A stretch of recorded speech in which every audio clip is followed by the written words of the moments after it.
Alors, aberration de sphéricité. Je vais vous... Ah oui, d'accord, c'est ça l'aberration de sphéricité. Ah oui, quand même. Ok, d'accord. Donc pour expliquer ce phénomène, je vais faire simple. Parce que ça commence à être balèze. Ouais. Allez, générique. Sphéricité, punaise. Bon, allez, c'est parti.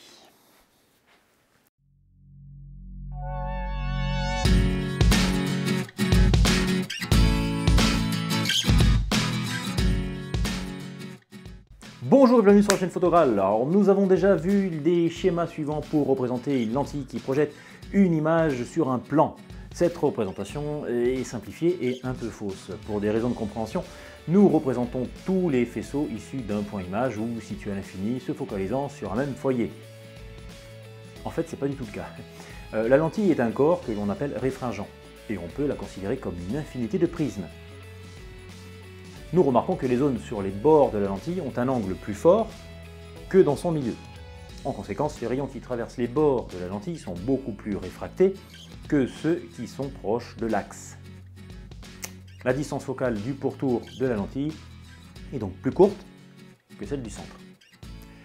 On appelle donc ce phénomène, voilà, l'aberration sphérique ou aberration de sphéricité. Selon l'endroit où traversent les rayons, on obtient des images de différentes tailles.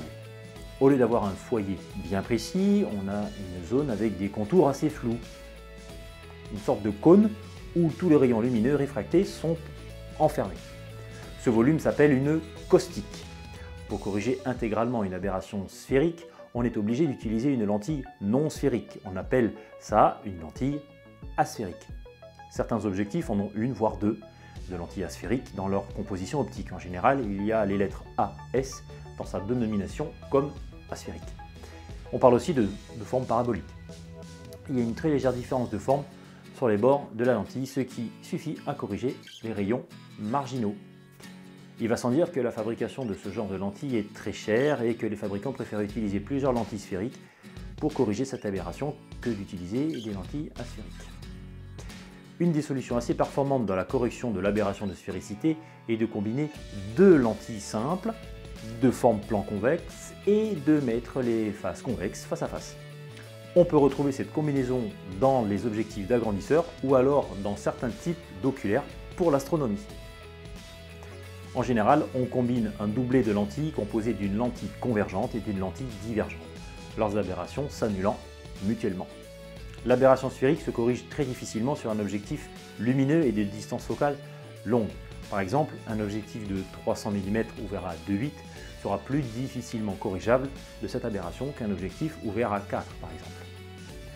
En effet, la lentille frontale d'un objectif ouvert est assez large et il est plus difficile de corriger les aberrations sur le pourtour de cette lentille, d'autant plus avec une lentille large.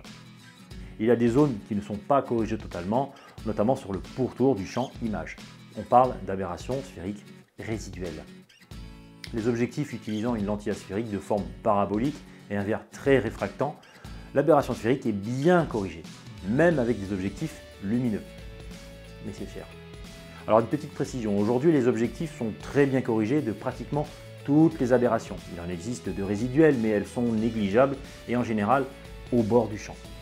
Un très bon objectif peut avoir des aberrations sphériques qui apparaissent si on s'en sert avec un rapport de reproduction dont il n'est pas prévu pour.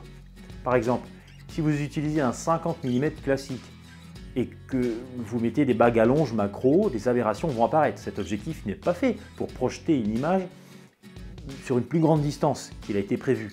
Si vous voulez utiliser quand même cet objectif en macro, par exemple, ne restez pas à un diaphragme très ouvert, utilisez l'ouverture de travail, à savoir un diaphragme assez fermé pour n'utiliser que les rayons centraux.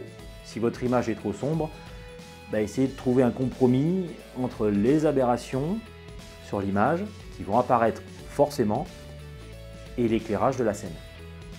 Voilà, j'espère que vous en savez plus sur l'aberration de sphéricité. N'hésitez pas à partager cette vidéo, abonnez-vous, mettez-moi des questions en commentaire, j'y répondrai avec plaisir. Je vous dis à une prochaine vidéo.